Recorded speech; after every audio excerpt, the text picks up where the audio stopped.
예, 제가 초등학교를 다니던 시절에는 초등학교라고 안 부르고 국민학교라고 불렀습니다. 1교회 때 우리 선생님 중에 한 분이랑 이야기를 했더니 그분은 3학년 때까지는 국민학교였고 4학년부터는 초등학교를 다녔다 그러더라고요. 요즘 이렇게 얼마나 나이가 있는지, 얼마나 연세가 있는지를 확인하려면 초등학교 나왔는지 국민학교 나왔는지를 물어보면 된다 하는 이야기도 있습니다. 저희 시절에 국민학교 때는 한 반에 한 70명에서 80명 정도, 그렇게 해서 10반에서 15반 한 학년에 그렇게 있었습니다. 그러니까 학교 시간에 학교 끝나면 정말 개미떼처럼 아이들이 쫙 교문 앞으로 몰려 나왔습니다. 지금 뉴질랜드에서는 그 앞에서 학부모님들이 차를 가지고 가서 아이들을 하나씩 다 태워가지고 가시지만 그 당시는 한 반에 차가 있는 아이가 한 명 있을까 말까 했던 것 같아요. 저희 동네가 좀 못 살아서 그런지 모르겠지만 그래서 학부모님이 픽업 온다는 건 상상도 못하는 일이고요. 아이들끼리 그냥 학교에서 집으로 뭐 30분씩 1시간씩 걸어서 이렇게 돌아가는 그런 분위기였습니다. 그런데 학부모님 대신에 교문 앞에서 우리를 기다려주시는 분들이 계셨는데 어떤 분들이 계셨는가 하면 병아리를 파는 할머니, 요만한 박스에다가 병아리들, 이제 곧 죽을 병아리들인데, 그걸 이렇게 담아가지고 비실비실한 거를 공장에서 받아서 팔고 있는 그런 할머니들 계셨고요. 또 아마 우리 나중에도 한참 동안 있었는데, 뽑기라고 들어보셨습니까? 설탕을 연탄불에다 이렇게 해가지고, 이렇게 뭐 비행기도 찍고, 뭐도 찍고 그러면 그거 잘라가지고, 뽑히면 하나 더 먹는 그런 뽑기 하는 아저씨도 있었고요. 그리고 또 어떤 아저씨 있었는가 하면 리어커에다가 신문지를 이렇게 꽃갈 모양으로 이렇게 접어가지고 거기다가 이렇게 뭘 담아주죠? 번데기 담아주시는 번데기 파는 아저씨도 있었습니다. 번데기 파는 아저씨가 굉장히 인기가 있었던 것으로 제가 기억하는데 그때 너무너무 맛있게 먹었던 것 같아요. 다 커서 뉴질랜드에 와서 한국 식품점에 갔더니 그 번데기가 깡통에 넣어서 팔더라고요. 그죠? 근데 그때는 어렸을 때는 그걸 너무 맛있게 먹었는데, 죄송합니다. 국물까지 막 이렇게 쪽쪽 빨아 먹었는데, 지금 생각해보면 그걸 어떻게 먹었나 싶죠. 그죠? 특별히 우리 젊은 친구들이나 아마, 키위들이 번데기 먹는 한국 사람을 본다면, 아마 거의 기절하지 않을까. 뭐, 번데기가 다른 게 아니라 누에고치잖아요. 실크웜, 인데, 그거를 그렇게 먹었던 기억이 납니다. 그런 음식들을, 제 기억에는 불량식품이라고 불렀었는데, 조금 아까 대한뉴스, 영화 시작하기 전에 틀어주는 처음에는 뉴스도 아니었다면서요. 우리 더 어르신들께서는 뉴스, 대한뉴스에 보시면, 부정식품이라고 해서, 말 그대로 unclean한 깨끗하지 않은 식품이라고 해서 그것을 없애는 부정식품 근절 캠페인을 한참 동안 벌였던 것으로 기억합니다. 갑자기 왜 쓸데없는 이야기를 제가 하는가 하면 레위기 11장은 바로 이 부정식품 캠페인입니다. 레위기 11장에 보시면 말 그대로 unclean, 부정한 음식들에 대한 설명들이 기록되어져 있고 그것을 먹지 말라 하시는 이 음식에 대한 정결 규례가 기록되어져 있습니다. 이게 11장부터 이 정결 규례가 15장까지 나와 있는데 문제는 이 11장부터 15장까지를 오늘날 해석하는 것이 좀 쉽지가 않습니다. 예를 들면 거기에는 오징어 같은 거 먹으면 안 되고요. 비늘이 없으니까. 또 여러분 좋아하시는 삼겹살 같은 거 먹으면 안 됩니다. 근데 우리 얼마나 좋아합니까? 삼겹살을 사랑하는 사람들이 오늘날 신앙적으로 고민해야 됩니다. 이거 먹어야 될까 말아야 될까? 구약은 분명히 먹지 말라고 하는데 우리는 이걸 먹을 수 있을까? 우리 그 생각도 안 하고 그냥 먹잖아요. 그죠? 근데 분명히 구약 레위기 11장에서는 그런 음식들은 부정, unclean, 깨끗하지 않은 것이니 먹지 말라라고 규례하고 있습니다. 물론 레위기 11장에 나와 있는 음식들은 다 육류들입니다. 고기들에 관해서 구별해 놓은 것입니다. 그것을 왜 먹지 말라고 하셨는지, 그리고 오늘날 우리는 정말 그것을 어떻게 받아들여야 되는지 여러분과 제가 레위기 11장을 해석함으로써 그 속에 정말 하나님이 우리에게 전하고 싶으신 메시지가 무엇인지를 발견할 수 있는 그런 특별한 은혜의 시간이 되기를 주의 이름으로 축복합니다. 물론 덤으로 삼겹살을 먹어야 되는지 오징어를 먹어야 되는지 조금 더 분명해지는 그런 시간이 될 수 있기도 또 기대해 봅니다. 먼저 이 해석의 문제점 가운데 가장 많은 많은 사람들이 오랫동안 해석해 왔던 방법이 있는데요. 그것은 레위기 11장이 이 음식들을 위생상으로 어떤 것은 깨끗하고 어떤 것은 깨끗하지 않다라고 구별했다라고 보는 것입니다. 이해가 조금 가는 것은 지금 이 규례들이 대부분 애굽을 탈출해서 광야 40년을 지나고 그 다음에 가나안 땅으로 들어갈 때 그때도 다 이 규례들을 지켰는데 광야 생활을 하면서 냉장고가 없었기 때문에 그 당시에 음식을 보관한다는 것은 굉장히 큰 이슈였습니다. 그래서 자칫 잘못하면 특별히 고기 같은 경우는 금방 부패해버리고 상해버렸기 때문에 어떤 것은 특별히 빨리 부패하는 것은 먹지 말라고 하시고 우리를 위해서 또 어떤 것은 먹어도 괜찮다라고 하신 것이다 라고 레위기 11장을 오랫동안 교회가 그대로 해석을 해왔다라는 것이죠. 특별히 육류에 들어있는 기생충이나 아니면 균들을 생각한다면 정말 맞는 것 같은 그런 해석 방법이기도 합니다. 그런데 오늘날 여러분과 저도 잘 알듯이 이게 깨끗한 정한 음식인 양고기에는 기생충이 없고 또 부정한 음식인 돼지고기에는 기생충이 많은가? 라고 물어본다면 꼭 그렇지만은 않다라는 결론이 있죠. 그렇죠?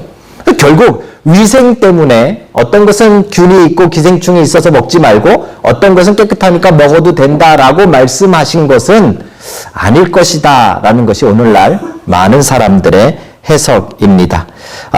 오늘날 냉장고가 굉장히 발전했죠. 심지어는 TV 보니까 냉장고가 말을 하더라고요. 냉장고가 말할 뿐만 아니라 냉장고가 스크린이 되기도 하고 엄청납니다. 그죠? 그 정도로 냉장고가 발달했지만 유대인들은 아직도 이 규례를 많은 사람들이 지키고 있습니다.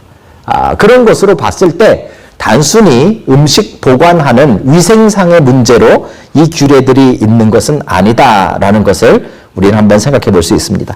이거와 비슷한 또 하나의 이유가 있는데 해석 방법이 있는데 그것은 위생상과 연관해서 우리 건강에 좋은 이로운 음식은 먹게 하시고 우리 건강에 해로운 음식은 먹지 못하게 하셨다라고 이 부분을 해석하는 것입니다. 예를 들면 돼지고기는 우리 몸에 별로 안 좋고 양고기는 우리 몸에 좋아서 이거는 먹어도 되고 이거는 먹지 말게 하셨다라고 생각하는 것이죠. 교회가 오랫동안 이런 해석법을 가지고 있었습니다. 저하고 아주 가까운 우리 선배 목사님 한 분도 오클랜드에서 돼지고기를 잘 안 드십니다. 바로 이런 이유 때문이죠. 분명히 이런 위생상 또는 건강상 이유가 있을 것이다 라고 보는 것입니다. 이와 같은 해석을 하는 부류의 사람들이 지금도 남아있는데 제7일 안식일교라는 이단에서 이것을 굉장히 중요하게 여깁니다. 그래서 거기는 주로 이제 채식을 강조합니다. 우리 어른들은 기억하실 텐데 오래전에 이상구 박사라고 이 채식을 강조하며 TV에 강연을 해서 한국 전체적으로 센세이션을 일으켰던 분이 계십니다. 그분 같은 경우는 바로 이 안식교의 교리에 따라서 채식을 많이 강조한 것이죠. 그죠? 그런데 이것도 오늘날에 조금 문제가 많이 생겼습니다. 정말 양고기는 우리의 몸에 좋고 돼지고기는 몸에 안 좋은 것인가? 그죠? 물론 기름이 많기도 한데 양고기도 기름이 상당히 많습니다. 그죠? 꼭 이 건강에 해롭고 이로운 것만 가지고 이 부정한 음식과 또 정한 음식을 규정한 것만은 아닐 것이다 라는 것이 오늘 많은 학자들의 견해입니다. 그럼 도대체 이 레위기 11장을 어떻게 해석해야 되는가? 또 다른 해석 방법은 상징적 해석입니다. 이 상징적 해석이라는 것은 성경에 동물들이 나올 때 어떤 이미지를 가지고 나오는 경우들이 참 많거든요. 그래서 어떤 동물들은 악한 이미지, 죄의 이미지가 있어서 그것은 먹지 말라 하시고 또 어떤 동물들은 선한 이미지가 있어서 먹게 하셨다라고 보는 해석 방법입니다. 예를 들면 성경에 나귀라든지 또는 돼지라든지 또 독수리 이런 것들은 좀 악한 이미지가 있어서 성경에서 그것은 먹지 말게 하셨다라고 보는 것인데 이것도 또 문제가 있죠. 뒤에 가보시면 예수님이 예루살렘 입성하실 때 그 악한 이미지에 나귀를 타고 들어간 것인가 그럼 또 성경이 설명할 때 이스라엘 백성들을 독수리가 이렇게 등에 업고 보호하시듯이 이스라엘 백성들을 지키셨다, 인도하셨다라는 표현이 나오는데 그럼 하나님 갑자기 또 독수리를 하나님의 은혜로 표현하신 것이 맞는가? 이게 좀 상징적이라는 것 자체가 조금 문제가 있다라는 것을 우리는 발견할 수 있습니다. 그래서 결국 하나님이 창조하신 모든 동물들이 어떤 것은 절대적으로 악하고 어떤 것은 절대적으로 선한 것으로 보기는 좀 힘들다. 그래서 상징적인 의미를 가지고도 이 성경 레위기 11장이 풀리지 않는다라는 것이 오늘날의 해석입니다. 자, 이쯤 되면 이제 더 이상 이제 뭐 어떻게 그럼 11장을 어떻게 해석해야 되는가? 좀 많은 크리스천들이 좀 골치 아파할 때가 있는데요. 1966년도에 메리 더글라스라는 여자분이 이분은 이 구조주의 인류학자인데 이분이 자신의 책을 하나 씁니다. 정결과 위험이라는 책인데요. 1966년도에 출판을 하면서 그 책의 한 파트 가운데서 이 레위기 11장을 자기가 가지고 있는 해석 방법으로 잘 해석해 놓은 것이 있었습니다. 분명히 인류학 책이었는데 이 구약학에서 신학에서 그 부분을 굉장히 관심 있게 보게 되어졌고요. 그래서 이것이 아주 큰 이슈가 되어져 버립니다. 이분의 해석 방법은 어떤 것이었는가 하면 하나님이 세상을 창조하실 때 이렇게 영역이 경계가 구별되어져 있다라고 본 것입니다. 그래서 첫 번째 영역은 예를 들어서 하늘의 영역, 두 번째 영역은 땅의 영역, 세 번째 영역은 물속에 있는 바다의 영역. 이렇게 하나님의 영역을 구별해 놓으셨고 각각 그 영역마다 하나님의 거룩하심을 드러내는 동물들이 존재한다라고 본 것이죠. 조금 더 설명을 드리면 하늘의 영역에는 하늘에 맞는 형태를 가진 생물들이 존재한다 이렇게 본 것입니다. 예를 들면 날개로 날아다니는 생물들, 그죠? 또 땅의 영역에는 이 네 발로 뛰어다니는 생물들이 하나님의 영광을 드러내는 가장 적합한 생물들이다 이렇게 본 것입니다. 그런데 땅의 영역에서 네 발로 다녀야 되는데 이게 하나님의 거룩하신 모습인데 그렇지 않고 하나님의 거룩을 드러내는 모습이 아닌 뱀처럼 기어댕긴다. 그러면 그거는 거룩하지 않다. 왜냐하면 땅의 영역의 경계를 넘어섰기 때문에 이렇게 해석을 한 것이죠.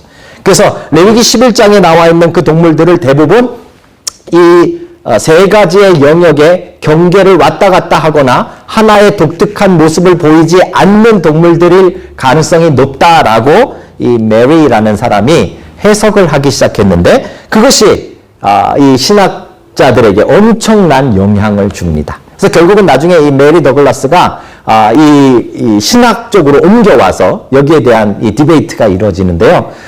결론적으로 본다면 몇 가지 문제가 있습니다. 어떤 문제인가 하면 땅에 사는 동물 가운데 가장 적합한 것이 왜 네 발이어야 하는가? 그죠? 왜 발굽이 있어야 되는가? 예를 들어서 이런 기준이 성경에서 이 기준을 정확하게 찾기가 어려운 것입니다. 그래서 꼭 이것이 땅의 영역을 나타내고 하늘의 영역을 나타낸다라고 말할 근거가 무엇인가라고 본다면 설명할 길이 없다라는 것이죠. 결국은 이 메리 더글라스의 이 구조적 해석 방법이 레위기 11장부터 15장을 설명하는데 굉장히 큰 영향력을 미친 것은 사실이지만 결국 이것이 완전하게 우리의 마음을 시원하게 이 부분을 해석할 수 있는 방법은 되어지지 못합니다. 어쨌든 이것이 굉장히 큰 도화선이 돼서 이제 레위기 이 설명을 11장에 나와 있는 이 깨끗하지 않은 부정한 음식에 대한 이 논쟁이 아주 깊어졌고요. 이것이 이제 발전하게 됩니다. 그래서 메리 더글라스의 생각을 조금 더 디벨로프 시켜서 이제 신학자들이 이것에 대한 답을 찾아냈는데 답은 무엇인가 하면 이게 하늘의 영역, 땅의 영역 이런 영역이 아니라 하나님이 정해놓으신 어떤 기준에 가까운 것과 먼 것, 이것이 기준인가 보다 이렇게 본 것입니다. 자, 그 기준이 무엇인가 하면 죽음이라는 것입니다. 그래서 레위기 11장에 나와 있는 동물들 가운데 하나님이 깨끗하지 않다라고 말씀하신 동물들은 대부분 죽음에 가까운 동물들이다. 이렇게 본 것이죠. 죽음의 영역에.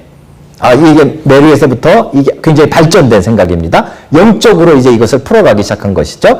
예를 들면 이런 것입니다. 11장에 보시면 대부분 먹지 말라 하고 깨끗하지 않은 부정한 음식들은, 고기들은 대부분 육식동물들입니다.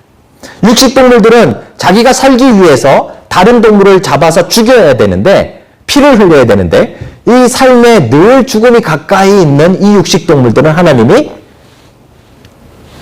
먹는 음식에서 제외시켰다. 이렇게 보는 것이죠. 죽음에 가까우니까. 또는 동물들 가운데 독수리 같은 경우는 특별히 죽은 시체에 몰려드는 동물들입니다. 하이에나나 독수리 이런 동물들은. 그래서 이렇게 죽은 시체에 가까이 몰려드는 동물들은 하나님이 부정하니 먹지 말라 하셨다. 이렇게 해석하기 시작한 것이죠. 또 하나는 예를 들어서 유대인들의 생각에는 수올이라 그래서 죽은 사람이 거하는 위치가 이 땅 속이라고 생각을 한 것입니다. 그래서 땅에 가까우면 가까울수록 죽음에 가까운 겁니다. 자, 그렇게 본다면 기어다니는 건 먹을 수 있습니까? 없습니까? 못 먹는 겁니다. 왜냐하면 땅에 가까우니까 죽음에 가깝다라고 본 것이죠. 그렇죠? 심지어는 네 발이지만 발바닥으로, 그러니까 말굽이 있어서 땅을 이렇게 짚는 게 아니라 발바닥으로 짚는 동물들은 못 먹게 하신 겁니다. 땅에 가까이, 죽음에 가까이 있으니까. 이해 가십니까, 여러분? 이제 이 새로운 해석법이 레위기를 이제 그런 식으로 보기 시작한 겁니다. 그러니까 이제 재미있는 동물들이 몇 가지 나오는데, 예를 들면 메뚜기입니다. 여러분, 메뚜기는 레위기 11장에 먹어도 될까요, 말까요? 예, 먹어도 되죠, 그죠? 나중에 보면 세례 요한이 메뚜기와 석청을 먹잖아요. 왜 먹어도 될까요, 메뚜기는? 대부분의 곤충들은 기어다니기 때문에 못 먹게 하셨는데, 기어다니는 곤충 중에서도 뒷다리가 좀 튼튼해서 점프를 하는 애들은 죽음에서 조금 멀어지기 때문에 얘네는 먹어도 된다. 이렇게 해석이 되는 거죠. 참 재밌는 해석이죠. 그죠? 이렇게 해석을 하고서 오늘 본문을 보시면 조금 더 이해가 갑니다. 그죠?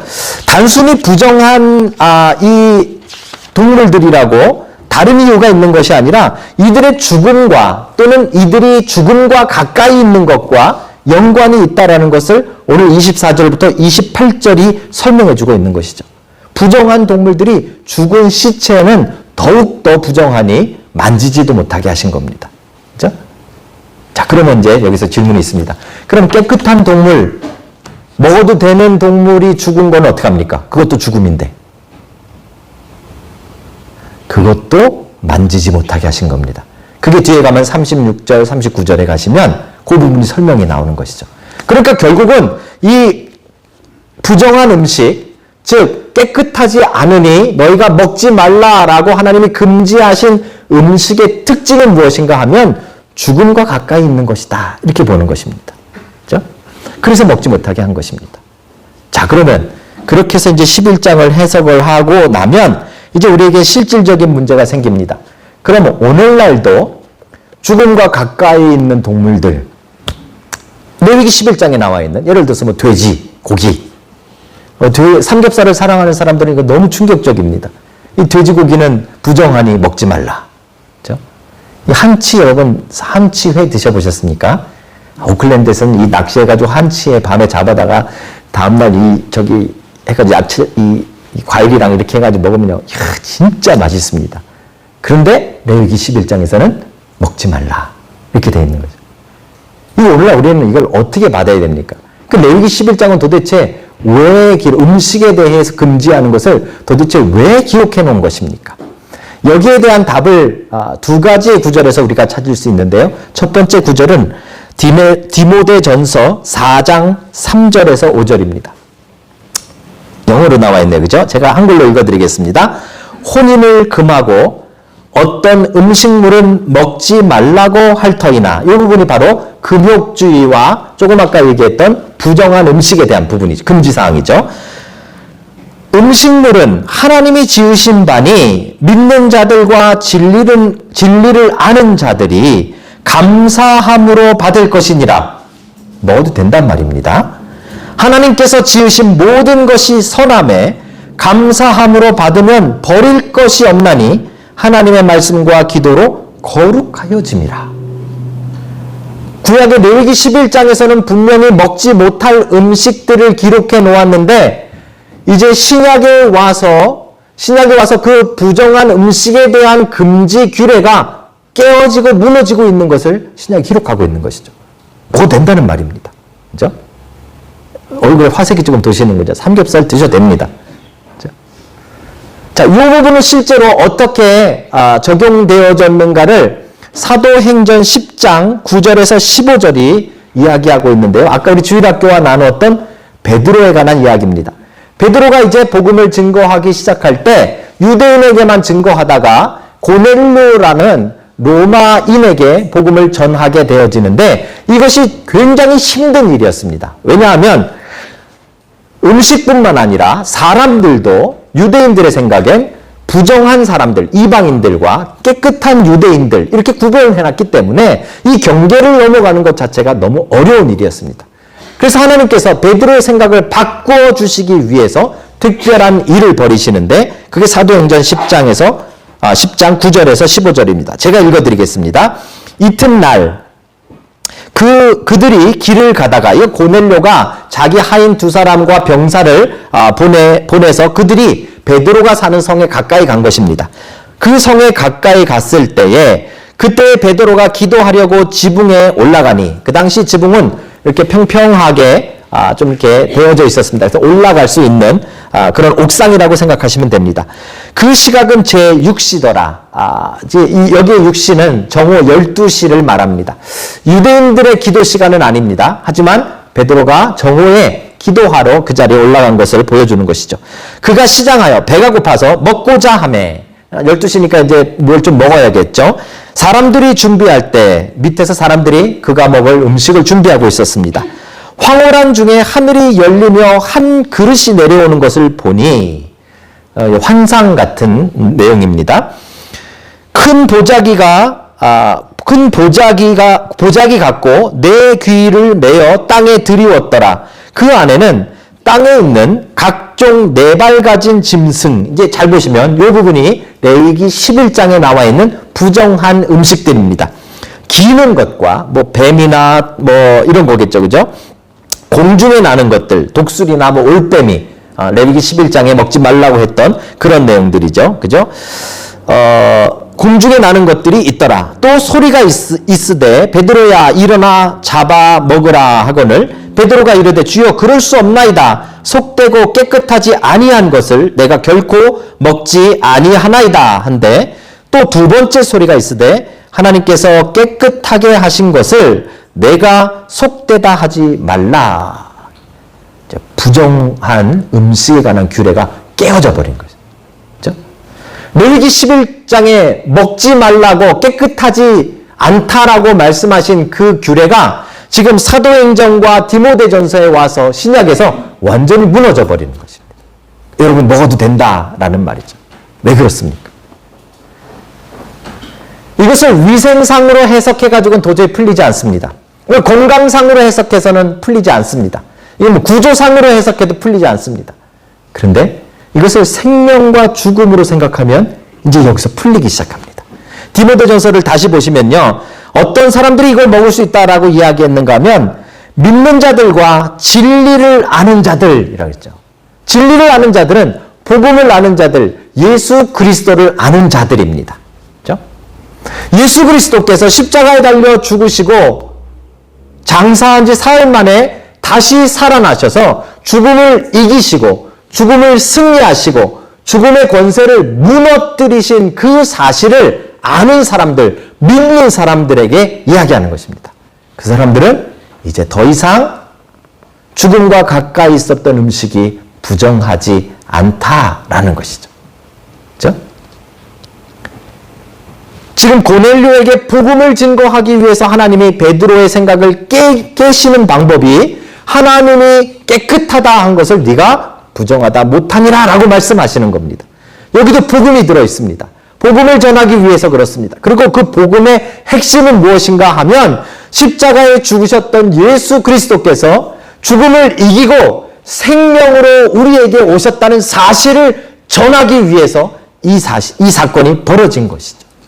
결국 예수 그리스도로 말미암아 생명에 가까이 간 자들, 예수 그리스도로 말미암아 생명에 연합한 자들, 예수 그리스도로 말미암아 이제 더 이상 죽음의 권세에 속박되지 않은 자들은 부정한 음식이 아무런 영향이 없음을 이야기하는 것입니다. 그렇죠? 얼마나 감사한 일인지 모릅니다. 레위기 11장은 단순히 어떤 음식이 몸에 좋으니까 먹고 어떤 것은 먹지 말고 이런 내용이 아닙니다. 레위기 11장에 나와 있는 죽음과 가까이 있었기 때문에 먹지 못하는 그 부정한 음식들은 우리가 지금 얼마나 바뀌었는지, 우리가 얼마나 그리스도 안에서 변화됐는지, 우리 안에 생명의 능력이 얼마나 큰지를 증거해주는 본문이 바로 레위기 11장의 본문인 것입니다. 구약의 사람들은 죽음과 가까이 있었던 그 음식들을 먹지 못했습니다. 삼겹살 꿈도 못 꿉니다. 아무리 배가 고파도 멧돼지 잡아먹으면 부정한 사람이 됩니다. 그렇죠?